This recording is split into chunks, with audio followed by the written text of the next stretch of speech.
Allez, assez de sensiblerie, les affaires reprennent, je les entends, mieux je les sens.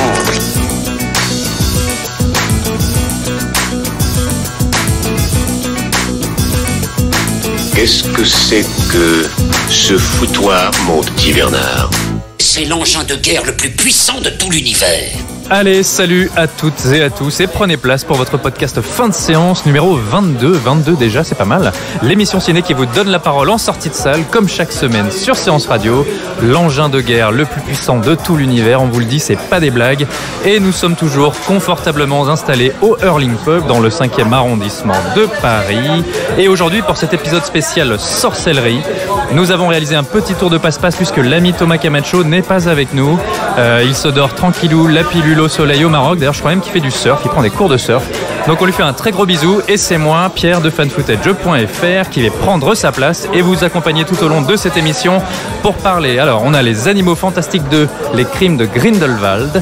Du coup, pour éclairer votre lanterne avec moi, on ne les présente plus, les deux tourtereaux de la critique, Ilan Ferry et Julien Munoz de cinévibe.fr. Comment ça va les gars ? Bah ça va, salut, ça va. Podcast numéro 22 comme mon âge. Et évidemment tu as 22 ans. Et un autre membre qui est aussi très jeune qui a 22 ans, mon grand ami Mathieu Poudret. Absolument. Comment ça va Mathieu ? Eh ben, très bien, très content d'être là avec vous. Eh ben, merci de te joindre à nous et de nous donner ton avis sur Harry Potter parce que j'ai cru comprendre que tu avais été un petit peu remonté. Alors, beaucoup de choses à nous dire mais on ne spoile pas. Ah, enfin bref, si vous êtes prêts, si les verres ne sont pas vides, je vois que ça commence à baisser. On va tout commencer avec les Animaux Fantastiques 2 si ça vous va. Oui, allons-y. Et on va tout de suite écouter vos avis. C'est parti. Bon, cette mission, c'est quoi? Alors moi j'ai trouvé ça vraiment énorme comme film. C'est la suite qu'on attendait. On n'ose pas attendre 2 ans pour la suite, mais non, des personnages, un univers qu'on retrouve et en même temps on découvre encore plein de choses. Donc c'est comme les livres, c'est super. Énormément de scènes d'action, plus que dans le premier. Après, vous allez rester un peu sur votre faim parce que c'est clairement, ça annonce un 3 tout de suite. Et donc ça se finit un peu en autre boudin. Mais non, très bon moment en tout cas. C'est formidable. Enfin, l'univers de J.K. Rowling, il est absolument génial. C'est dans la continuité du premier et on est surpris encore, donc c'est juste génial, quoi. Franchement. Et Johnny Depp, très bien aussi, un peu toujours dans le même style. Un peu à la Jack Sparrow, un peu taré, mais très très bon aussi, un peu fêlé, mais ouais, non, ça lui va très bien. Et bien moi, je l'ai trouvé super convaincant. Je l'ai trouvé très dans la retenue, très voilà, vraiment à la hauteur du personnage. Il en fait pas des caisses comme il peut en faire sur d'autres films. Je pense que le combat de Johnny Depp, Jude Law dans le prochain risque d'être assez monstrueux quand même. Et oui, vous l'aurez compris, grosso modo, des avis très positifs. Et c'est moi qui suis allé enregistrer les micro-trottoirs en sortie de salle et j'ai eu beaucoup de mal à trouver un avis négatif parce que tout le monde était complètement emballé. Ce qui me paraissait un peu surprenant parce que j'ai pas reçu le film avec autant de passion. D'ailleurs, Thomas m'a laissé un petit avis à chaud puisqu'il peut pas être avec nous, il peut pas être parmi nous aujourd'hui. Alors, il a trouvé ça qui est quand même mieux foutu que le premier film, certes, mais que le rendu global était toujours aussi fade, que les aventures à Paris, c'était vraiment un Paris de décors en carton, que l'intrigue était trop longue, qu'il y avait trop de personnages. Par contre, comme le premier, au moins le bestiaire était très sympathique. Donc du coup, je suis curieux d'avoir vos avis. Qui c'est qui veut commencer ? Tiens, Ilan. Moi ? Pourquoi Ouais, moi ? vas-y, je t'en prie. Qu'est-ce que je t'ai fait ? Parce que je vois tes yeux qui scintillent, je sais que tu as envie de parler. Mes yeux scintillent toujours quand je suis à côté de toi. Écoute, le film, moi je vais en parler comme d'un profane, c'est-à-dire un mec qui est pas spécialement fan d'Harry Potter, qui est pas spécialement fan non plus des Animaux Fantastiques. J'ai jamais lu aucun bouquin. J'ai vu les films, mais c'est tout.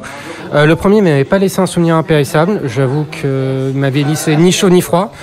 Et le deuxième, ça m'a un peu fait le même effet. C'est que c'était un truc très lisse, comme le veut l'expression consacrée que j'utilise beaucoup, à savoir le film Tefal. J'adore cette expression. Ouais. Je peux citer Oui, vas-y, cite. Le film qui glisse mais qui n'adhère pas. Voilà, ouais, c'est beau. J'aime bien quand tu le dis. Je trouve ça excellent. Donc on n'est pas sponsorisé par Tefal. Aucun placement de produit dans ce podcast, on vous rassure. Que tu dis ? Sauf pour la bière, que je dis, que je sais. Alors moi je vais en parler. En fait, on va dire que les Animaux Fantastiques 2, j'ai eu l'impression en fait de voir un énième X-Men. Ouais. Sauf que à la place des mutants, tu as les sorciers. C'est exactement un peu pour moi la même structure dramatique que tous les films de super-héros et particulièrement les X-Men. D'un côté, tu as le grand méchant sorcier qui veut soumettre qui veut soumettre les humains et à titre soi-disant préventif, parce que les humains ont peur de ce qui est différent et qui pensent que la paix n'est pas possible entre humains et sorciers. C'est Magneto. De l'autre côté, tu as son Némésis, qui est prof dans une grande école, qui est amené à devenir un vieux sage, qui transmet son savoir à des jeunes sorciers. Dumbledore, aka Xavier, Charles Xavier, avec des cheveux et une barbe. Et au milieu de ça, tu as aussi ce sorcier qui a du mal, qui est en quête d'identité, qui a du mal à maîtriser ses pouvoirs, et qui, moi, m'a beaucoup fait penser à Phoenix, mais en mec avec une coupe au bol et la gueule d'Ezra Miller. Donc tout dans la structure m'a fait penser à un film de super-héros, même dans le côté, si tu veux, exposition assez longue des enjeux, morceaux de bravoure avec pas mal de poudre aux yeux, puis encore quelques tunnels de dialogue pour bien te replacer les enjeux au cas où tu n'aurais pas compris, et puis au final, un final soi-disant déchiant, entre guillemets, avec le petit twist à la fin qui va ouvrir sur forcément un 3e, voire 4e volet. Donc pour moi, c'était un Marvel avec des sorciers, quoi. J.K. Rowling avait annoncé 5 films. Hein. Eh ben, on n'est pas dans la merde. Aïe aïe aïe, Mathieu, je t'entends dire aïe aïe aïe. Qu'est-ce que tu as à dire sur le film? Vas-y. Moi, je vais rentrer directement dans le vif du sujet. Moi, je suis non seulement déçu, mais je suis en plus un peu en colère finalement. Ah oui? Parce que je trouve que c'est un film feignant, qui finalement vient pas nourrir vraiment la mythologie du monde que nous a inventé J.K. Rowling. Je trouve que c'est un film qui est pas inspiré. L'histoire tient un peu de choses. Moi, j'avais pas forcément vu ce parallèle, mais je suis assez d'accord avec toi. Finalement, on est en train de rentrer dans un moule de films qu'on voit à droite, à gauche, un peu partout. Et je trouve qu'on perd la magie. Et c'est un peu l'image que j'ai eue en sortant du film. Moi, il y a une image que je retiens dans le film. Alors, si c'est pas du spoil, on a vu ça dans les bandes annonces. On sait qu'on va revoir Poudlard, on va revoir des personnages bien connus de l'univers d'Harry Potter. Et il y a ce plan terrible de la grande salle de Poudlard que tous les fans d'Harry Potter connaissent bien et qui est vide, qui est déserté. Et pour moi, c'est un peu ça le film. Il n'y a plus âme qui vive dans l'univers de J.K. Rowling, en tout cas dans ce qu'on en fait aujourd'hui au cinéma. Et moi, je suis reparti de ce film avec cette frustration. Il y a des moments, en regardant le film, j'avais l'impression qu'on essayait de me gaver, en fait, de me nourrir peut-être en m'expliquant des origines de certains personnages, en essayant de nourrir cette mythologie, mais finalement avec soit des détails dont on se moque, soit des choses qui marchent pas forcément et qui parfois je trouve sont en contradiction même avec ce qui avait été créé dans les premiers films. Moi je me dis quelque part c'est un peu ce que je reproche au film en fait. On nous nourrit de tout un tas de trucs qui moi personnellement m'ont pas forcément intéressé, et au-delà de ça l'histoire en tant que telle, moi je trouve que c'est un film pendant lequel la moitié du film il ne se passe rien.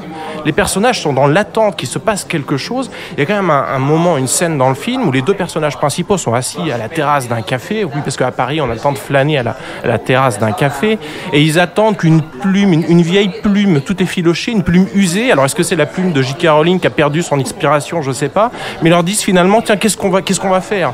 Ils attendent en fait qu'il se passe quelque chose, et ben moi c'est ce que je ressentais sur mon siège. Et d'ailleurs en plein Paris, crac, ils croisent la bonne personne, oh eh ben tiens, et l'aventure peut continuer. Alors quand on te dit que Paris c'est quand même une grande ville, ma petite dame, hein, je peux pas savoir où est la personne que vous cherchez. Et alors Paris, parlons-en un instant. Mais j'ai rarement vu un Paris aussi moche au cinéma. Alors je crois qu'ils n'ont pas du tout tourné de plan à Paris. Ouais. Et quelque part, je trouve que c'est du carton. C'est du carton. Et c'est feignant. Et je trouve qu'il y a des moments où je m'ennuyais tellement dans le film que du coup je passais un temps à finir, à regarder ce qu'il y avait dans les arrière-plans, dans les décors.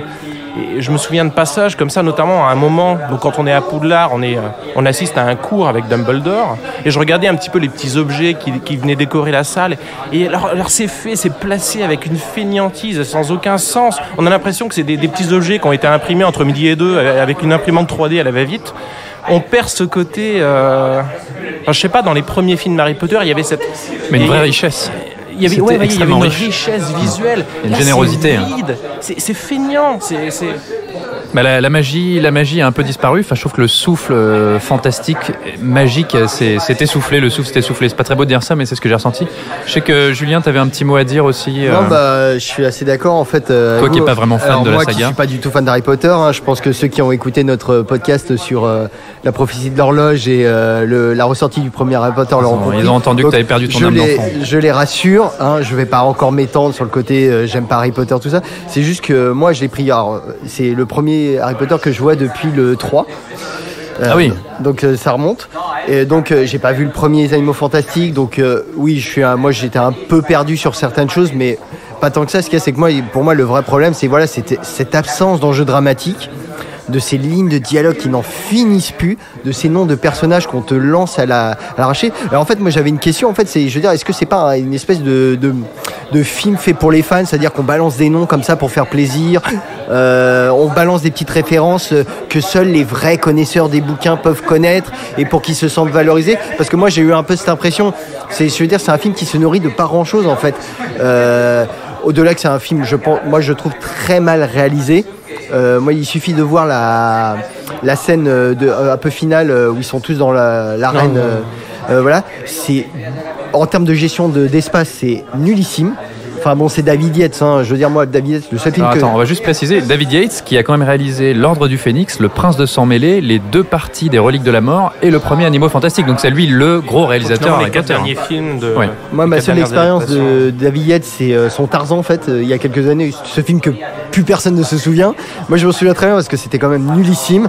Et en termes de mise en scène, c'était une catastrophe. Et je me suis dit, c'est vrai, il est vraiment mauvais ce metteur en scène. Et je me dis, si tous les Harry Potter que je n'ai pas vus réalisés par lui sont du même acabit, ça doit être vraiment horrible. Je sais que moi, c'est Harry Potter, je les ai trouvés tous grosso modo assez fades, très gris. Je trouvais qu'on avait perdu énormément en termes de direction de la photo et de direction artistique. Et d'ailleurs, je trouve que la direction artistique est assez artificielle dans les Animaux Fantastiques, je la trouve assez faible. Mais alors, tu parlais de fanservice et de clins d'œil qu'on fait comme par-ci par-là pour plaire aux fans. Il y a notamment cette communication qui a été faite sur Twitter et les réseaux sociaux autour du personnage de Nagini, donc qui était simplement le bête serpent de Voldemort dans les précédents films. Et là, ah non! Alors c'est pas un spoil, hein, ça a été révélé 1000 fois sur internet avant la sortie du film. Ah non, regardez, depuis le début vous pensiez que c'était juste un serpent, mais non, c'est un personnage. En fait, c'était... Alors, ils étaient très fiers de dire que c'était une actrice asiatique, regardez comme on est ouvert, etc. C'est très bien. Mais qu'est-ce qu'on s'en fout de savoir qu'en fait, ce serpent devient... Voilà, tu vois, je connaissais pas l'explication. Moi, oui, ça et d'ailleurs, c'est totalement passé au-dessus de la tête. Mais pendant tout le film, je me suis dit... Comme beaucoup de personnages dans le film, je me suis dit, à quoi tu sers ? Mais ce personnage ne sert à rien. Voilà, non mais c'est comme beaucoup. Moi je trouve qu'il y a beaucoup de personnages qui ne servent absolument à rien ou qui ont une petite utilité à un moment clé du film où voilà, mais c'est vraiment très rapide. Et je me suis dit, enfin voilà, moi sans parler de l'univers Harry Potter, je trouve que dramatiquement, en termes de dramaturgie, en termes de scénario, tout ça, scénaristiquement, c'est un film très pauvre. J'aurais du mal à le pitcher, honnêtement. Finalement, il se passe quoi je trouve qu'Yann l'a bien résumé, quoi. C'est X-Men, quoi. Il y a les bons sorciers, il y a les mauvais sorciers, et il y en a un qui est au milieu qui doit décider de quel côté il va se ranger. Il y a un grand vide d'une heure. Un grand vide d'une heure et demie. Et en termes d'enjeux dramatiques, moi, ce qui m'a vraiment gêné, parce que il n'y a pas d'enjeu dramatique. Disons qu'il y a des enjeux dramatiques, mais ils sont très très faibles. Et pour que le spectateur ressente quelque chose et pour que le spectateur s'y intéresse, enfin le spectateur, il y en a qui ont aimé, mais moi du moins, je trouve qu'on crée des artifices de toutes pièces. Et là, ce qui m'a gêné, c'est qu'on sent la plume de J.K. Rowling derrière, on sent les efforts scénaristiques pour créer de la tension, créer de l'empathie envers les personnages. C'est-à-dire que dans ce film, tout le monde a une histoire d'amour contrariée. Tout le monde est amoureux de tout le monde a été l'amant de quelqu'un à un moment, et en fait il s'est passé quelque chose et on ne sait pas, et on s'aime en secret, etc. Alors, tous les personnages ont un frère ou une sœur cachée. Il n'y a que ça. C'est les feux magiques de l'amour. Non mais et j'ai pensé exactement ça. C'est les feux de l'amour. Et en fait, alors il y a un côté très soap. Ouais. Machin était ta mère, machin était ton père, et on s'y perd. Comme disait Thomas, il y a beaucoup trop de personnages. Enfin, j'ai trouvé qu'il y avait trop de personnages et des personnages dont on se fiche un peu au final. Oui, ils n'ont rien à défendre. Pour moi, c'est dans ces éléments-là dont finalement on se moque que finalement je suis assez d'accord avec toi. moi je voyais dans la salle, il y avait des réactions à chaque fois qu'il y avait quelque chose qui était en référence ou un clin d'œil ou qu'elle allait nous apprendre un petit peu plus sur un élément d'Harry Potter. Les gens, ça réagissait et ça réagissait bien. Ouais. Et moi j'avais l'impression de voir ça. J'avais vraiment l'impression qu'on nous balançait des trucs à bouffer dans la salle. Tiens, je te donne ça. Tout en se moquant un peu du film précédent, parce que moi, il y a quelque chose. Je suis pas un grand amateur du premier Animaux Fantastiques, mais si tu veux, ce personnage d'humain, j'ai oublié son nom, cet acteur avec ses moustaches qui était très drôle. On lui efface la mémoire à la fin du 1, puis là, il revient avec toute sa mémoire et on dit simplement ah oui, le sortilège a pas marché. Bon très bien, plus facile, tu meurs. Et ensuite, Credence. Le personnage joué par Ezra Miller, qui pour moi est vraiment très très problématique parce que j'ai l'impression que le film ne sait pas quoi faire de lui. En fait, moi, quand je voyais le film, donc en non connaisseur du tout, je me demandais est-ce qu'il jouait dans le premier parce que je me suis dit cette intro, la façon dont on le présente, je me suis dit j'ai dû louper quelque chose en voyant. Il était dans le premier, c'est un personnage clé du premier d'ailleurs. Il était dans le premier, sauf que dans le premier il meurt. Et là on dit ah non, en fait, on vous avait pas dit, mais il est pas mort, ça a pas marché non plus. Il meurt dans le premier. Ah bah moi, c'est ça dont je me souviens. Ils te le disent dans le deuxième. Non, il est pas mort. Et le problème, c'est que c'est l'objet de toutes les convoitises. Et le personnage est super effacé.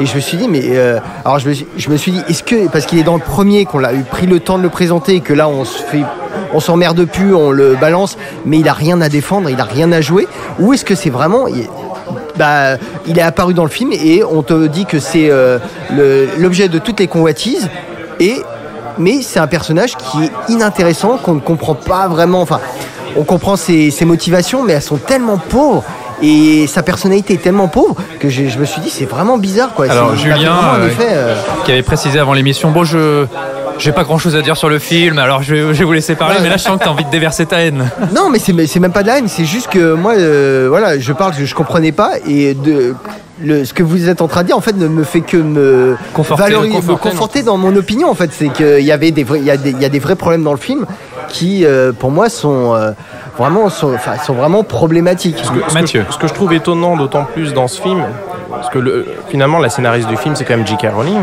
Parce qu'elle n'a même pas tout à fait rien. Elle est créditée comme seule et unique Harry Potter, notamment, quand on connaît bien son univers et qu'on y est attaché. Et c'est aussi quelqu'un qui était connu pour avoir écrit Harry Potter en ayant une idée de la trame complète d'Harry Potter, avec le destin de chacun des personnages, la résolution de tous les mystères, etc., au fil des différents tomes et des différents films. Et là, on sait depuis très longtemps, moi j'ai l'impression de l'avoir toujours su, que la licence des Animaux Fantastiques au cinéma, ça va être 1, 2, 3, 4, 5 films. Et là, moi j'ai presque une impression que ce film a été inventé presque à la va-vite en fait. Je perds cette espèce de fil conducteur. C'est une suite maladroite en fait. La manière dont les personnages se retrouvent, dont on fait réapparaître cet humain là, ce moldu au début du film, ou ce que tu dis là sur le personnage Credence qui était déjà dans le premier. Alors moi j'avais perdu de vue qu'il mourait. Il me semblait que le doute subsistait quant à son destin. Mais on a l'impression que voilà. Le deuxième film, le premier film a été écrit comme un film unique et finalement le deuxième on s'est dit tiens bon on va faire une suite. Moi je vois pas de lien en fait. Je trouve que c'est maladroit. Je trouve que ça se touche pas, ça se colle pas. Les deux films se parlent pas et je crains le pire pour la suite du coup. Puis il faut un peu parler du personnage d'Ezra Miller qui a pas grand chose à défendre, mais comme tous les personnages, tous les personnages lisses, n'existent absolument pas, ne serait-ce que, par exemple, le personnage interprété par Johnny Depp de Grindelwald, qui est censé être le grand méchant, un personnage ultra charismatique, grand orateur, le Mélenchon des sorciers, quoi, et tu te dis qu'en fait, il manque une aura, tu comprends pas comment les gens peuvent justement se laisser séduire par ce personnage, parce qu'il n'a absolument rien de séduisant. On reproche souvent à Johnny Depp d'en faire des caisses, de cabotiner à mort. Là, à la limite, je le reprocherais de pas cabotiner du tout, parce que il y a rien. Enfin, je veux dire, il apparaît pas tant de fois que ça dans le film en plus, et je vois pas quelle menace il peut représenter et en quoi il peut être séduisant. Donc c'est un truc qui est effectivement très artificiel dans tout, dans le traitement des personnages, dans sa structure dramatique, dans ce qu'il veut raconter, même. En ce moment, voilà, les grands défenseurs, les défenseurs du film parlent de la portée sociologique ou politique, je ne sais pas, du film, en parlant du côté, allégorie de l'embrigadement, etc. Mais j'allais y venir. Même ça, c'est artificiel, c'est traité de manière artificielle. Qu'on a vu et revu. Ce film n'invente rien à ce sujet. Alors, je trouve que ce film ne nous raconte pas grand-chose finalement à ce sujet-là. Justement, moi, ce qui m'a beaucoup gêné dans l'écriture de Les Animaux Fantastiques 2 par rapport déjà au précédent film Harry Potter, il se passe exactement ce qui se passait quand Star Wars est arrivé, la première trilogie de George Lucas, et puis ensuite on a voulu faire des bandes dessinées, des produits dérivés, des romans tirés de l'univers. Et là, on s'est trouvé face à un truc, c'est-à-dire qu'on t'expliquait que grosso modo, alors le film te dit il n'y a plus de Jedi, mais les comics c'était là, non mais en fait il y a plein de Jedi, et puis aussi plein de Sith, et puis il y a plein d'autres étoiles de la mort, on vous l'avait juste pas dit, puis en fait il y a telle personne qui était morte mais elle est pas morte. Et donc en fait on étoffe l'univers, je trouve, en oubliant ce qui a fait la magie et la saveur de l'univers originel.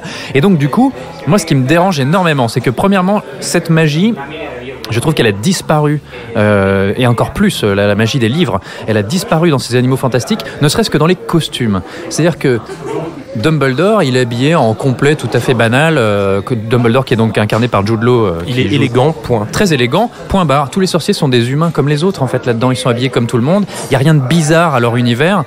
Moi, ce que j'aimais énormément dans les romans, c'est que l'univers de la magie, l'univers de la sorcellerie, il arrivait de l'inattendu, du bizarre, du secret. Tu découvrais que les sorciers vivaient dans des recoins qu'on ne voyait pas, que les êtres humains normaux ne pouvaient pas percevoir. Et là, en fait, c'est juste que Paris est juste ce qu'il est, sauf qu'on vit sur deux plans d'existence séparés, comme deux dimensions. Il n'y a plus cette espèce de mystère, d'inattendu et un peu de folie. Tout le monde est habillé de manière totalement traditionnelle. Les sorciers à New York vivent dans des grands buildings comme n'importe quel banquier. Les ministères de la magie, c'est juste des gens derrière des bureaux. Je trouvais qu'on a... Côté Men in Black d'ailleurs, un peu. Exactement, Men in Black. On a dévitalisé Harry Potter à tel point que ce Grindelwald, qui est donc le grand sorcier, le grand mage obscur, qui était censé être arrivé des années et des années avant Voldemort, le nouveau scénario faisant et les nouveaux effets spéciaux faisant, je trouve qu'en fait, en termes de puissance, il représente une menace qui est genre 10 fois plus élevée que ce qu'on a pu voir de Voldemort dans les précédents films. Du coup, je trouve que ça décrédibilise complètement ce personnage de Voldemort qui est censé être le grand méchant. C'est comme si on te disait dans Star Wars, Dark Vador, oui, mais en fait, juste avant, il y en avait un qui était 10 fois mieux et 10 fois plus fort. C'est un peu l'empereur. Ça vient diminuer ce qui était et on vient amoindrir le souffle d'Harry Potter avec ce film qui a une ampleur encore plus démesurée. Et à un moment, pourtant, j'y ai cru. C'est un grand mot, mais je me suis dit, tiens, on va essayer de trouver quelque chose de différent. C'est-à-dire que quand on voit Grindelwald, on le voit comme un séducteur, un orateur qui essaie de jouer sur la fibre politique du monde des sorciers, c'est-à-dire convaincre par le dialogue, la parole, le Mélenchon du monde des sorciers. Ou l'empereur Palpatine, en fait. Ou l'empereur Palpatine, d'avoir quelque chose de bien plus, insinueux, politique. Je me suis dit, tiens, ça peut être intéressant. Et en fait, pas du tout. En fait, c'est pas du tout ça qui se passe. Parce que premièrement, quand on voit, alors on sait qu'on a tout de suite décrypté des métaphores du monde actuel, éventuellement de l'Amérique de Trump, de l'embrigadement, du nazisme, etc. Sauf que quand on voit ces partisans, déjà on fait ce qu'avaient fait exactement les précédents films sur Voldemort, c'est-à-dire que tous ces partisans sont tout pâles, en noir, avec des longs cheveux gras. Tout ça, c'est extrêmement stéréotypé. En fait, finalement, ils s'adressent pas aux sorciers moyens, ils s'adressent déjà aux gros sorciers maléfiques. Et en plus, alors il a un espèce de discours, vous voyez, le mal c'est pas nous, c'est les institutions, c'est le gouvernement. Il se pose comme un espèce d'anarchiste rebelle, sauf qu'à la moindre occasion, il essaie de détruire la ville comme n'importe quel terroriste et qui donne lieu à une scène à effets spéciaux comme n'importe quel blockbuster Marvel. Donc au final, je trouve que tout ça, ça tient pas vraiment la route. Et je trouve que l'univers d'Harry Potter s'écroule. En fait, ça ne ressemble plus à l'univers d'Harry Potter pour moi. Moi, j'ai une question pour les connaisseurs justement du bouquin. On parlait de l'homosexualité de Dumbledore. Est-ce que c'est quelque chose d'avéré dans les bouquins ou pas ? Parce que dans le film, ils disent oui, on avait une relation très proche. On rigole parce qu'on devine qu'en fait, plus jeunes, ils aimaient se comparer leurs baguettes. Mais pour moi, c'est une chose de plus que le film a complètement raté. C'est que finalement on peut imaginer un petit peu tout ce qu'on veut dans cette relation entre Grindelwald et puis Dumbledore dans les bouquins. Et alors après l'écriture du dernier tome, J.K. Rowling, dans une interview qu'on peut trouver d'ailleurs, elle est sur les DVD je crois, dit Dumbledore est gay. C'est pas une... Elle le dit, voilà, elle l'affirme. Et alors, je crois qu'il y a eu un petit peu de communication là-dessus à l'époque du premier film, disant c'est quelque chose qu'on va pas vraiment aborder, etc. Oui. Mais au moins, laissez-nous la possibilité d'imaginer une relation de cet ordre-là entre eux. Et finalement, le film commençait pas si mal parce qu'on sait que Dumbledore veut pas affronter Grindelwald et on peut imaginer qu'il a ses propres raisons et dans ses propres raisons, on peut y mettre ce qu'on veut. Moi, j'y mis quelque chose, mon voisin à gauche, à droite, ils mettent autre chose. Et finalement, à la toute fin du film, on se rend compte qu'il y a un élément presque technique qui fait qu'il ne peut pas l'affronter. Mais quel gâchis, quel dommage. Pour moi, c'est une chose de plus que le film vient se faire s'effondrer, en fait, dans la légende, dans le mythe. Ben, moi, je trouvais que c'était ça. C'est un film qui déconstruit le mythe pour construire quelque chose par-dessus, mais quelque chose qui, pour moi, n'a pas de saveur. Voilà. Et grosso modo, on va s'arrêter là. Moi, j'ai quand même une dernière chose à ajouter. Oui. C'est que je salue vraiment le travail de Jude Law sur Dumbledore. Oui, je trouve qu'il a fait un excellent travail et en plus, moi je suis vraiment content parce que je pense qu'il a vraiment travaillé sur l'interprétation de Dumbledore par Richard Harris. Exactement, et on voit des mimiques. Michael Gambon. Ouais. On a l'impression de le reconnaître même dans la voix. Je trouve que c'est fait avec beaucoup de précision, beaucoup de détails. Et je salue son travail. Je trouve qu'il est tout à fait crédible. La seule chose que je pourrais lui reprocher, c'est que finalement, il est plus jeune. Il a quoi, entre 45 et 55 ans dans le film. Et là, il a déjà cette sagesse qu'on va lui connaître dans la suite, finalement. Je trouve que son boulot est très bon. Allez, un dernier truc. Donc juste, je posais cette question parce que justement, quand il y a cette scène qui évoque le lien très fort entre Dumbledore et Grindelwald, je voyais les spectateurs à côté de moi qui rigolaient. Donc comme si on était eux étaient dans une confidence que moi, en tant que profane, j'avais pas. Donc c'est aussi pour ça que je posais cette question, savoir si c'était quelque chose qui était acquis dans le bouquin. Oui, dans le bouquin, c'est sous-entendu peut-être plutôt comme une espèce de relation platonique. Une relation très forte entre deux génies, parce que ce sont ça, quand ils sont jeunes, sont deux génies de la magie, et qui débouchent éventuellement sur une histoire d'amour. On ne sait pas trop, ça restait un mystère. Et on ne sait pas de quel ordre. Et on ne sait pas non plus de quel ordre, et je trouvais ça un petit peu dommage que J.K. Rowling communique trop là-dessus. Moi, j'aimais bien la place de l'imaginaire de chacun, comme tu le dis, sur le sujet. Mais ça, peut-être elle a déjà fait une erreur en révélant ça. Oui, mais ça, c'est un problème de beaucoup de... Star Wars vit exactement la même chose aujourd'hui, sur les réseaux sociaux. Enfin bref, voilà, vous l'aurez compris, grosso modo, Les Animaux Fantastiques 2, Les Crimes de Grindelwald, nous sommes assez, même carrément déçus. Alors déçus, ça veut dire qu'on en attendait beaucoup, personnellement moi pas trop. Mais il est temps maintenant de passer à l'autre sujet de la soirée. Suspiria, autre film de sorcellerie, 2 salles, 2 ambiances, on écoute vos avis, c'est parti. C'est insupportable en fait, parce que c'est trop long, parce que c'est poussif, y a trop de choses, mais trop de choses qui sont pas intéressantes quoi. Et convaincu, mais il faut oublier l'ancienne. C'est complètement un reboot en fait. Il faut vraiment repartir de zéro. Et je pense que ça peut être très intéressant s'il y a une suite. Mais c'est pas sûr qu'il y en ait une parce que ça dure quand même 2h32. Je ne sais pas si le film va rencontrer son public du coup. Il en fait trop. Tout est exagéré en fait. Voilà. Oui, je le conseille. Et Dakota Johnson est juste exceptionnelle. Tilda, c'est Tilda, elle est toujours magnifique. Et voilà, et Berlin dans les années 70, c'est intéressant parce que c'est ce fond historique qui est là. Donc voilà. C'est pas un film d'horreur. C'est un film d'ambiance. Il y a une ambiance formidable. Il y a une énergie assez incroyable qui est d'ailleurs beaucoup portée par les corps et la danse et qui culmine dans une scène finale, je dirais, d'anthologie. Enfin, elle est vraiment marquante, elle est parfaitement maîtrisée. Elle mélange un petit peu tout ce qu'on veut faire dans le film et surtout, en fait, elle annonce clairement quelque chose qui va être encore plus grand. J'espère que les gens vont aller le voir. Et donc Suspiria version 2018. Vous l'aurez compris, un film qui divise le public. On a vu que les réactions étaient très tranchées. En même temps, c'est quelque chose que je peux comprendre. C'est pas un film qui est forcément évident à aborder. Et d'ailleurs, en plus de ces avis qu'on est allé enregistrer en sortie de salle, comme d'habitude, je vais vous lire celui de Thomas, qui encore une fois m'a laissé un petit mot. Il m'a dit que ça lui avait fait le même effet que devant Mother. Ça lui a fait penser à Mother, le film de Darren Aronofsky qui est sorti il y a peu.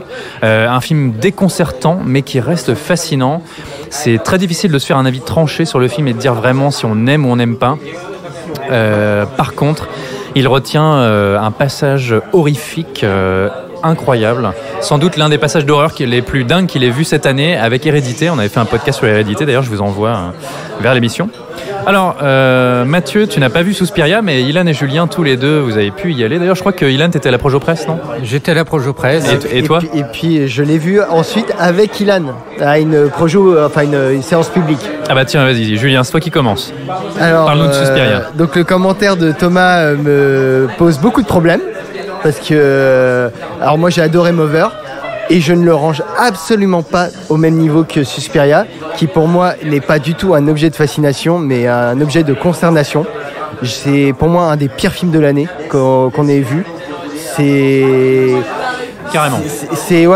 Et ça n'a aucun rapport par rapport à sa nature de remake. Alors, je te coupe une seconde, mais on va préciser quand même pour ceux qui ne connaissent pas. Suspiria, donc c'est un classique du cinéma d'horreur italien, mais qui a traversé les frontières, qui est un film de 1977 réalisé par Dario Argento, qui est une œuvre culte. Qui est une œuvre culte. Et là, d'ailleurs, qu'on a revu au cinéma ensemble il n'y a pas si longtemps. Avec Thomas au Max Linder. Et cette fois, c'est un remake donc réalisé par Luca Guadagnino, qui est lui aussi un réalisateur italien. Donc déjà, je trouve que pour un Italien de se réapproprier Suspiria, c'est pas rien. Il a fait une proposition. Et sur ce, je te redonne la parole, Julien, vas-y. Proposition, alors je sais pas parce que moi j'ai envie de dire proposition de quoi. Donc voilà, comment dire, donc je n'ai aucun grief contre le film par rapport à sa nature de remake parce que c'est un film totalement différent qui n'a absolument rien à voir. Tant que scénaristiquement le film dure une heure de plus que l'original, qu'esthétiquement. Donc c'est toujours la même base, une école de danse qui cache en son sein des sorcières, voilà. Et on est vraiment là où on était dans un truc très baroque visuellement, dans une espèce de conte de fées horrifique qui n'avait pas vraiment de sens scénaristiquement parlant chez Argento, où tout était dans le style en fait de Argento. Là on a un film qui essaye un peu de donner des explications un peu à tout et qui est dans une espèce de démarche autorisante, qui a des choses à dire sur la société d'aujourd'hui. On fait référence au nazisme, on fait référence au pouvoir matriarcal, donc on est dans l'ère MeToo. À la bande à Bader aussi. Dans la bande à Bader, où les agissements des sorcières ont des répercussions sur le climat politique des années 70, parce qu'on est toujours dans les années 70, on est en 1977 je crois. Bah c'est simple, le film original est sorti en 77, donc ce remake se déroule en 77. Et donc on est là les années les années plomb en Italie, mais bon là on est à Berlin, on est en Allemagne, donc ça fait référence à la bande à Bader. Et ça n'a thématiquement, pour moi, ça n'a aucune cohérence. C'est n'importe quoi. On met des trucs modernes, anciens, pour faire croire qu'on a quelque chose à dire. Et on allonge la sauce de manière interminable. C'est un film, parce que c'est un film qui est divisé en 6 actes et un épilogue. Ouais. Et moi, j'étais là à compter combien il restait d'actes parce que je n'en pouvais plus. Au bout du 4e, je n'en pouvais plus. C'est interminable. On est dans l'attente que le film prenne corps, de dire qu'il va se passer quelque chose. Et en fait, on a du vide qui tout d'un coup débouche sur donc un 6e acte où là le film vire au navet le plus total. Eh ben. Et parce que voilà. Je suis pas en colère parce que. Pourtant, t'as l'air. Non, mais je suis en colère contre le film. Tu fais bien de préciser. Je suis en colère contre le film, mais pas parce qu'il m'a choqué, parce qu'il m'a, comme certains ont pu l'être pour Mover par exemple, où il y a des gens qui étaient vraiment en colère contre le film parce que ça les a troublés, ça les a choqués, ou comme on avait une spectatrice pour Climax parce qu'elle a été choquée de ce qu'elle avait vu. Moi, c'est même pas ça. C'est un film parce que moi, je suis en colère contre ce film parce que ça se prétend vouloir être choquant, être radical. Et pour moi, ça ne l'est absolument pas parce que le film ne m'a fait sentir absolument rien. Je n'y ai rien ressenti. C'est d'une pauvreté émotionnelle et quand même un film d'horreur où tu ne ressens rien, c'est quand même le comble. Ça doit être quand même un film d'horreur, ça doit être organique, perturbant, ça doit être anticonformiste. Comment dire ? Il y a des passages assez perturbants dans le film quand même. Non, parce que moi, par exemple, il y avait une scène je me suis dit à un moment, c'est une très bonne idée, mais j'en ai rien à faire. Donc une scène où l'effet de danse est lié à une espèce de torture. Et à la mise à mort. Une mise à mort. Plus ou moins. Et malgré les qualités visuelles du film, je n'ai rien ressenti parce que c'est plat, c'est vide. Et, écoute, Ilan, j'ai l'impression que... Je sais qu'Ilan est de mon avis différent parce que... Attention, on spoil pas. Attends, spoiler, il l'a vu 2 fois et la deuxième fois, il a tenu à le voir volontairement. Mais oui, je voulais voir ta réaction. J'étais dans un côté très expérimental, très expérimentation. Un peu sadique aussi. Totalement. Tu fais des expériences sur tes amis pour voir comment ils réagissent. Alors, moi je préviens tout de suite, je pense qu'au terme de mon intervention, ma tête va être mise à prix, je vais me faire cracher dessus dans la rue, je vais certainement être contraint à l'exil. Je vois des gens qui s'amassent déjà derrière les vitres du pub. Là, Hurling, ça commence avec les fourches et le feu. Alors, pour avoir revu l'original du Suspiria de Dario Argento il y a quelques jours, justement. Tu as fait tes devoirs. Alors, je trouve que le film a quand même pris un sacré coup de vieux. Oui, il a vieilli. Je trouve des qualités, mais il a mal vieilli comme beaucoup de films d'Argento. Je suis pas un grand fan d'Argento. Sauf visuellement, quand même. Même visuellement, il y a des trucs, si tu veux, qui... Dans les couleurs, moi, je trouve ça impressionnant. C'est radical, ça aussi. Enfin, ça passe ou ça casse. Mais moi, je trouve que même dans son usage des couleurs, son usage chromatique, je trouve que le film a mal vieilli et que de toute façon, les films d'Argento, ça passe ou ça casse. Il y a des films qui tiennent bien la route et il y en a beaucoup d'autres qui malheureusement tiennent peu le cap. Mais bon, tout ça pour dire que moi, ce que j'ai aimé dans Suspiria 2018, parce que oui, je suis un défenseur de Suspiria 2018. Oh là là. Je peux pas dire que je l'ai aimé parce que c'est difficile de dire qu'on a aimé ce film. Je vais pas dire que j'ai une petite tendresse pour Suspiria 2018. Une affection particulière. Voilà, j'ai pas une affection particulière pour Suspiria 2018, mais je le trouve très intéressant dans la mesure où pour moi c'est pas un remake. C'est véritablement une réinterprétation du film, c'est une réappropriation du mythe originel, si je puis dire, et dans lequel le réalisateur a calé un certain nombre d'obsessions que je trouve très intéressantes, parce que qu'est-ce qu'est son Suspiria 2018 ? C'est un film qui est sur la honte et la culpabilité. D'ailleurs, c'est quelque chose qui est dit vers la fin du film, et sous 2 prismes en fait, qui m'ont intéressé, à savoir que ces sorcières-là peuvent être vues comme une métaphore des démons qui rongent l'Allemagne d'après-guerre, voire l'Europe d'après-guerre. Le fait que ça se situe en 1977, je pense que c'est pas seulement un clin d'œil au film d'Argento, je pense que c'était justement voulu de placer ce film à cette époque-là particulière, pour toutes les raisons qui sont invoquées dans le film. Et il y a une autre chose, moi, que j'ai trouvé aussi très intéressante dans le film, c'est que, alors comment dire, on va mettre fin pour moi à un malentendu, excusez-moi. Pour moi, Suspiria n'est pas un film de genre.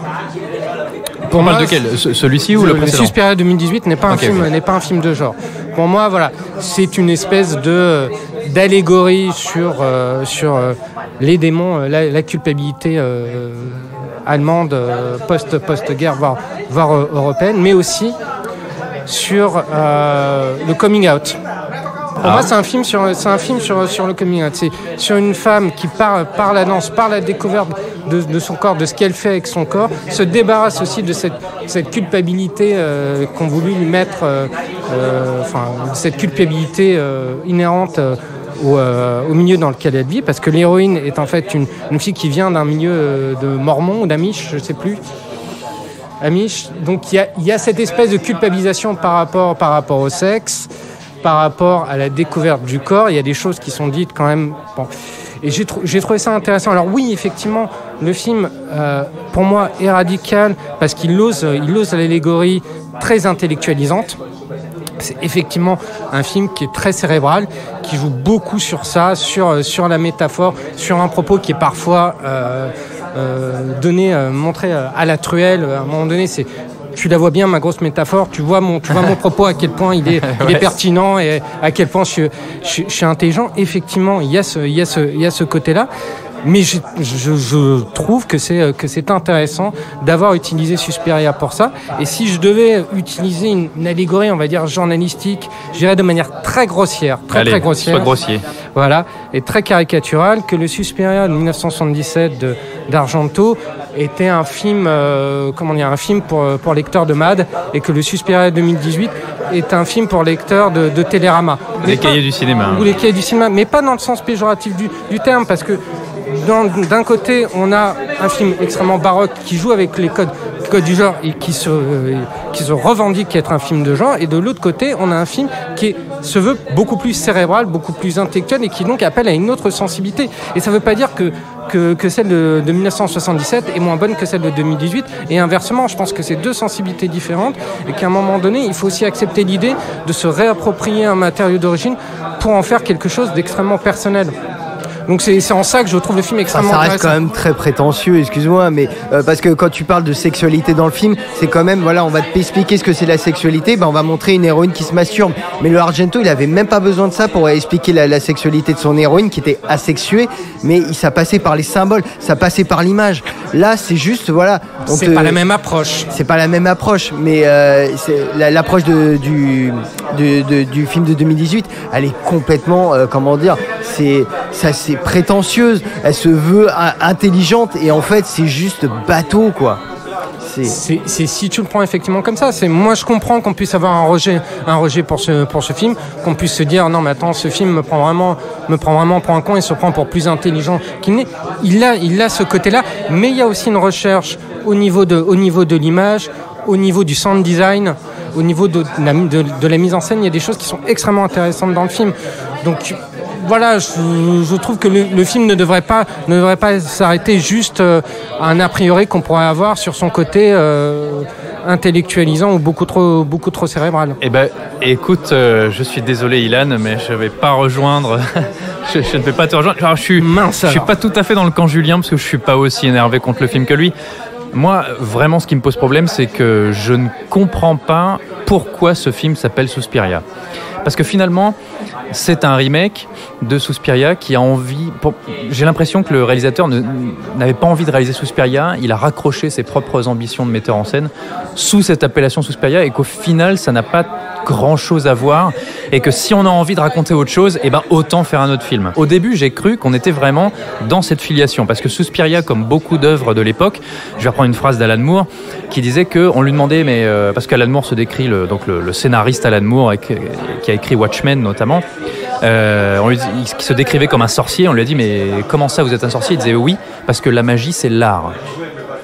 L'art c'est la magie, le cinéma, la littérature, c'est comme ça qu'on fait de la magie. Et Suspiria t'expliquait quoi? T'expliquait que ces sorcières, le parallèle c'était que la magie c'était la danse, c'était déjà une école de danse. Je me suis dit, là-dessus, il tente quelque chose, puisque finalement, par bien des aspects, on a l'impression que ce Suspiria 2018 est plus un film sur la danse. Oui, tout à fait, oui. Qu'autre chose. La danse, c'est... Il y a des numéros... Parce que la danse, on ne la voyait pas dans le film originel de 77. Là, il y a des numéros chorégraphiés d'ailleurs par un franco-belge, genre j'ai retenu son nom, Damien Jallet, si je dis pas de bêtises. Il y a des beaux numéros de danse, on voit énormément de préparation, de souffrance. Et d'ailleurs, cette fameuse scène de mise à mort que décrit Thomas, qui est effectivement vraiment ignoble, j'ai trouvé que c'était pas mal. Le gros reproche que je ferais à cette scène, c'est que je trouve que le montage est assez mauvais. Mauvais. Je trouve que le montage n'est pas très efficace, n'est pas toujours très heureux. D'ailleurs, c'est quelque chose que je reproche au film dans sa globalité. Je trouve qu'il n'est pas très bien monté. C'est assez grossier par moments pour moi. Mais cette scène, c'est quoi? C'est de la souffrance corporelle, des membres cassés, des côtes brisées, de la bave, de la sueur, et on voit de l'urine. On voit la souffrance des corps, on voit la souffrance de ces danseuses, la difficulté, le travail. Et à un moment, j'ai cru que c'est ça qu'il voulait nous dire, que ce serait un film aussi sur le milieu de la danse. Sur ce que ça peut représenter dans une carrière pour une apprentie danseuse. Mais à ça, je trouve que le film veut greffer énormément, et notamment des aspects politiques. Alors, tu parles des troubles, parce que voilà, le film se situe à Berlin-Ouest, dans une Allemagne divisée entre Berlin-Est et Berlin-Ouest. Le film parle des cicatrices du passé, des cicatrices qui n'ont pas été pensées, soignées. On fait des parallèles sur le nazisme, sur les camps de concentration, sur le terrorisme, sur les groupes anarchistes et communistes. La bande à Bader, tout ça. La bande à Bader. Mais tout ça, à un moment, je me suis vraiment demandé, mais qu'est-ce que ça fout là? Qu'est-ce qu'on a besoin de savoir? Qu'est-ce que ça représente véritablement par rapport à Suspiria? Et là où je ne peux pas m'empêcher de penser qu'on est dans une certaine posture intellectuelle, c'est que quand tu vas sur le Wikipédia, qui est donc rédigé par la production du film, le Wikipédia officiel du film, le film est à peine sorti que toutes les thématiques sont déjà listées. Ça parle de la maternité, ça parle du féminisme, ça parle du nazisme. On affiche son ambition. Regardez de quoi on parle, regardez comment on se place et comment on est intelligent et comment on est bon. Et ça, je trouve ça assez effrayant, surtout quand on a un matériau d'origine qui est un matériau originel qui est vraiment sur l'abstraction, sur le conte, sur le ressenti, avec une certaine simplicité et une vraie naïveté qui peut être totalement désarmante pour un spectateur d'aujourd'hui. On va même jusqu'à rechercher l'actrice du film originel qui joue un autre rôle là-dedans. Et justement, elle joue un autre personnage. Pour moi, c'est un autre film. Ça n'a rien à voir avec Suspiria. Et toutes ces parallèles à la bande Habanère, j'ai vraiment eu du mal à les comprendre. Et d'ailleurs, on introduit un autre personnage qui est un personnage d'une histoire annexe, qui est le docteur Klemperer, qui est un personnage vieillissant. Et il faut le savoir qu'il porte un maquillage puisqu'il est joué par Tilda Swinton, qui joue l'une des sorcières principales. Tilda Swinton qui joue donc ces deux rôles. Et quand on lui a demandé en interview pourquoi elle jouait les deux, elle a dit parce que c'est fun. Ouais. Je vois pas l'intérêt, je ne vois pas ce qu'il fait là. Et même si tu le retirerais du film, à part parce que ça représente les troubles du nazisme, les troubles de l'Allemagne du passé par rapport aux troubles de l'Allemagne d'aujourd'hui. Mais qu'est-ce que ça nous apporte vraiment dans cet univers sur un film qui part de la sorcellerie? Et pour parler de la sorcellerie, il juge que l'histoire originelle n'était pas suffisante et donc il va jusqu'à te donner une explication et un historique de la mythologie des sorcières, des ancêtres, des thématiques sur la mer, sur les trois mers, sur le retour des élus en quelque sorte. Ouais, et tout ça. Il y a une guerre interne entre les sorcières qui a été rajoutée dans le film. Une guerre interne politiquement, c'est-à-dire que la sorcière d'origine, donc la sorcière Marcos qui dirige cette école dans le premier film de 77, là elle a une rivalité avec Tilda Swinton qu'on ne comprend pas trop parce qu'on les voit jamais ensemble, on ne sait pas vraiment ce qui se passe. Tout ça jusqu'à cette scène finale qu'on ne va pas révéler, mais qui amène un twist que j'ai trouvé d'ailleurs complètement aberrant, puisqu'il désamorce tout ce que tu as vu du film jusque-là, puisque tu as un personnage qui se révèle autre, et tu te dis, alors pourquoi elle a fait tout ça depuis le début? Ça m'a permis de comprendre certaines de ses réactions. Ça servait à quoi? Tu vois, oui, ça permet de comprendre ses réactions parce que pendant tout le film, ses réactions sont assez bizarres. Ça donne une explication aux réactions, mais ça ne donne aucune justification au personnage. Pourquoi elle a fait ça depuis le début? Pourquoi elle est passée par tout ça? Qu'est-ce qu'elle s'est fait chier? Et surtout, ça désamorce toutes ces thématiques de maternité, de sexualité entravée, parce qu'en fait, tout ça était du vent, c'était faux. En fait, tout ça vole en éclats avec ce twist final, ce twist final donne lieu à une espèce de grande scène d'horreur grotesque, qui là, je trouve, perd toute son intensité. En fait, on t'éclaire tout en rouge, on met une lumière un peu sombre, parce que sinon, c'est que du maquillage bidon, quoi. Et pour moi, vraiment, la scène, pour moi, le film s'est effondré, alors que jusque-là, j'avais vu quelques séquences intéressantes. De temps en temps, il y avait quelque chose. Ça me paraissait autorisant, trop intellectuel, même de la masturbation intellectuelle, allons-y carrément. Mais parfois, il y avait un truc. Et ce twist final, pour moi, il a voulu jouer au petit malin. Et ça s'effondre totalement. Et c'est là où vraiment j'ai compris. Mais j'ai dit, mais ce réalisateur, il n'avait pas envie de faire ce film. En fait, il avait envie de faire autre chose. Il l'a appelé Suspiria parce qu'on l'a obligé ou pas, j'en sais rien. Mais ça n'a rien à voir et ça aurait dû s'appeler autrement. Oui, Suspiria, de toute façon, c'est un projet qui date et qui n'a pas toujours été associé à ce cinéaste. Mais je vais revenir sur deux choses que tu as dites. Effectivement, le projet qui devait réaliser au départ qui devait réaliser par David Gordon Green. C'est ça, exactement. Avec Isabelle Huppert en Madame Blanc. Et donc David Gordon Green, le réalisateur du remake d'Halloween. La suite d'Halloween, qui est une espèce de fat film. Et donc moi je me dis, je reconnais au film l'audace de ne pas être ce Halloween moderne, de être complètement autre chose. Mais le film est tellement pour moi absolument d'une boursouflure, terme que je déteste utiliser, que je me refuse à utiliser. Mais là, le film m'a tellement déplu que pour moi, c'est vraiment le type de la boursouflure. Ce qu'on peut faire, c'est aussi, il y a plusieurs manières d'aborder le film. Je reviens sur ce que tu as dit concernant le personnage qu'interprète Tilda Swinton. Il faut savoir que dans le générique de fin, on ne voit pas que c'est elle. Ils mettent le nom d'un acteur fictif et c'est un jeu auquel ils ont joué même à Venise. C'est-à-dire qu'ils ont créé une fiche IMDb du faux acteur. Il y a même un article qui a été fait sur cet acteur. En disant que c'est un acteur débutant, etc. Alors, justement, je viens là-dessus. À Venise, Tilda Swinton a lu une fausse lettre d'excuse du mec pour pardonner son absence. Je pense que tout ça participe à une espèce de performance artistique. Je pense que c'est comme ça qu'il faut le voir aussi. Le film, on peut le voir aussi comme une espèce de performance artistique dans tous les sens du terme. Devant l'écran, derrière l'écran. Et c'est aussi ça qui peut rebuter. Moi, je reconnais au film effectivement des défauts, tous ceux que j'ai évoqués tout à l'heure, croit un peu trop intelligent. Parfois, il tombe dans son propre piège, mais au moins, parmi toute la galaxie de remakes indigents qu'on a eu, qui étaient des copier-coller ou des faux ou des espèces de fan-films qui n'avaient aucun intérêt, au moins, il a l'audace de proposer autre chose. Alors, on adhère pas, mais au moins, il suscite quelque chose. Eh bien écoutez, je pense qu'on peut s'arrêter là-dessus. C'est un film qui suscite quelque chose. Je sais pas comment prendre ça. En tout cas, allez le voir, faites-vous votre avis. Bon, vous l'aurez compris, Julien est carrément en colère. Moi, je suis vraiment mitigé. C'est un film que je vais oublier très rapidement. Et Ilan, moi, je l'ai vu 2 fois. Ilan, le défenseur de la cause des opprimés. C'est comme ça qu'on le connaît. T'as un grand le film m'a troublé, si tu veux, pour que je vois un film 2 fois, faut qu'il y ait quelque chose vraiment intéressant à creuser, si je puis dire. Allez, merci à Delphine, Ingrid, Isabelle et à toutes celles et ceux qui ont gentiment accepté de nous donner leurs avis en sortie de salle. On vous remercie vraiment du fond du cœur. Pour nous retrouver, ma foi, c'est fort simple. On est à peu près sur toutes les applis podcast. Donc Apple Podcast, Spotify, SoundCloud et compagnie. Vous connaissez la chanson. N'hésitez pas à partager, à liker, à laisser des commentaires et des étoiles. Vraiment, ça peut nous aider. N'hésitez pas surtout même à vous abonner. On a besoin de vous, les amis. Sur Twitter, vous pouvez nous retrouver sur @fin_de_séance, #fin de séance. Et sinon, venez carrément boire un verre avec nous au Hurling. Ça nous ferait vraiment très plaisir. On est là quasiment tous les vendredis au Hurling, donc le pub dans le 5e arrondissement de Paris, près du Panthéon. C'est notre QG, notre bar. On est comme à la maison. D'ici là, merci beaucoup, Ilan. Merci à toi, Tom Pierre. Tom Pierre. C'est Tom Pierre. Prénom composé. On te retrouve sur quoi, Ilan? On nous retrouve, Julien et moi, sur cinevibe.fr et sur Twitter, cinevibe.fr, tout attaché. Du coup, merci Julien. Voilà, des tweets, des jeux concours. Merci, ouais. Des tweets et des jeux concours. Ouais, des tweets et des jeux concours. Qu'est-ce qu'on peut gagner?